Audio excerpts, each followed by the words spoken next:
जय श्री कृष्णा, जय श्री राम, जय गौ माता, राधे श्याम। और आप सब कैसे हैं? इस वीडियो में हम चर्चा कर रहे हैं कि हरे प्रबोधिनी एकादशी पर देवों को कैसे उठाएं, देवों को कैसे जगाएं, उनकी पूजा कैसे करें। आप समझिएगा। भगवान महादेव इसकी व्याख्या अपने मुंह से करते हैं और पद्म पुराण में इसकी व्याख्या की गई है। सुनिए, सुनकर आपको बहुत अच्छा लगेगा। प्रबोधन्यास महात्म्यम पापग्न पुण्यवर्धनम मुक्तदम तत्वबुद्धीनाम शृणस्व सुर सप्तम। भगवान शिव कहते हैं प्रबोधिनी एकादशी का महात्म्य पाप विनाशक है, पुण्यों को बढ़ाने वाला है और ज्ञानियों को भी मुक्ति देने वाला है।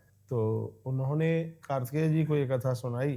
कहते हैं भागीरथी गंगा जैसे जीवों के ताप प्रताप को संताप को दूर कर देती है, ऐसे ही हरे प्रबोधिनी एकादशी पर देवताओं का पूजन करने से पाप ताप प्रताप संताप ऐसे ही समाप्त हो जाते हैं। अश्वमेध सहस्त्राणी राज सुई शतानि च एकैन उपवासेन प्रबोध्याम यथावृत। कहा गया है कि एक एकादशी जो हरि प्रबोधिनी एकादशी देव पूजन में हजारों हजारों यज्ञ अश्वमेध और राशि यज्ञ करने के बराबर ये फलश्रुति दे देते हैं, इतना पुण्य दे देते हैं, इतना बड़ा भैया महात्म इसका है।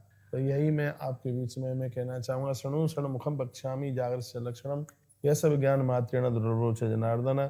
भगवान महादेव कार्तिकेय जी को सुनाते हैं कि मैं जो बोल रहा हूँ इसको थोड़ा ठीक से समझिएगा। इस रात्रि में जो जागरण करते हैं उनके सभी अपराध जल करके राख हो जाते हैं। जागरण प्रबोधन्याम दयते तुल रासवत। कितने भी बड़े पाप हो वो सब जल करके राख हो। तो करना क्या है, ओखली को आप गेरू से आपको उसकी पुताई करनी है। और क्या करना है, गौ माता के खुर बनाने हैं, भगवान नारायण के चरण चिन्ह बनाने हैं। नहीं बना पा रहे हैं तो बाजार से ले आइए, स्टिकर भी मिल जाता है। वैसे सफेद पोतनी माटी से, राम रज से या गेरू से जहाँ पूजा कर रहे हैं ओखली के आसपास ये सब चिन्ह बनाए जाते हैं। इसमें गौ माता के खुर बनाए जाते हैं और इसमें भगवान की छोटी छोटी पैयाँ, छोटे छोटे पाम बनाए जाते हैं और ओखली को गेरू से पूरा का पूरा पुताई की जाती है। इसमें एक डलिया, बांस की डलिया मंगाई जाती है, दिया जला करके ओखली में रखा जाता है। घर के 5-7 लोग डलिया को उठा करके और फिर देवताओं को जगाते हैं। क्या बोलते हैं वो तो अभी मैं आपको बताऊंगा, लेकिन पूजा की सामग्री में जो पूजा का सामान होता है वो तो होता ही है, रोली है वगैरह, ये सब कुछ है, ये तो होता ही है। इसमें लक्ष्मी मैया की और तुलसी मैया की एक विशेष रूप से पूजा होती है और सालराम भगवान का पूजन होता है। भगवान कन्हैया, भगवान श्री कृष्ण का इसमें पूजन होता है।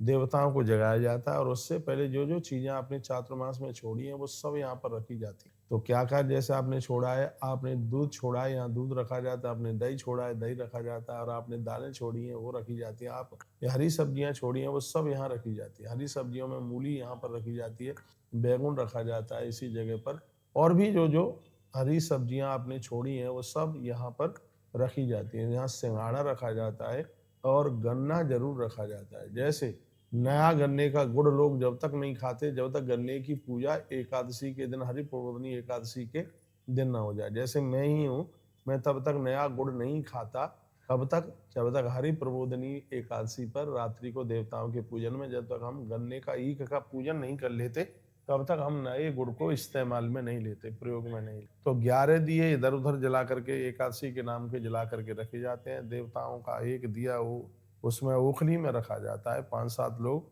टोकरे से हाथ लगाते हैं, पट करके टोकरी ऐसे उस पर रखी जाती है और फिर ऐसे उठा उठा करके फिर कहते हैं उठो देव बैठो देव बामनिया चटकाओ देव, उठो देव बैठो देव बामनिया चटकाओ देव, उठो देव बैठो देव बामनिया चटकाओ देव, यह बोला जाता है। और थोड़ी खील ऐसे प्रोक्षण कर दिया जाता है और इसमें गौ माता का एक विशेष रूप से उसका वंदन होता है और उसका पूजन होता है। यह है बड़ी अद्भुत महिमा, इसका ये बड़ा अद्भुत महात्म्य यह इस 11 का एकादशी का बताया गया है।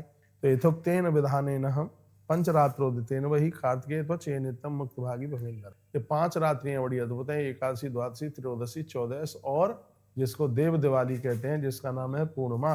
तो इन 5 दिनों को आप अवश्य में जरूर इसको सौभाग्य को ले लीजिए। और मैं आपको कहना चाहूंगा जो कार्तिक नहीं नहा पाते हैं उनके लिए 5 दिन अगली वीडियो में आपके पास अभी भेज रहा हूँ, उनके लिए भीष्म पंचक अपने आप में कितनी प्रभावशाली है। बहुत बहुत धन्यवाद।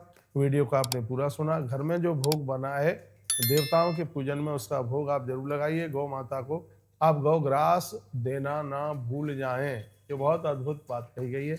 बहुत बहुत धन्यवाद वीडियो पूरा सुनने के लिए। ऐसे हमारे साथ जुड़े रहिए और नई नई अपडेट प्राप्त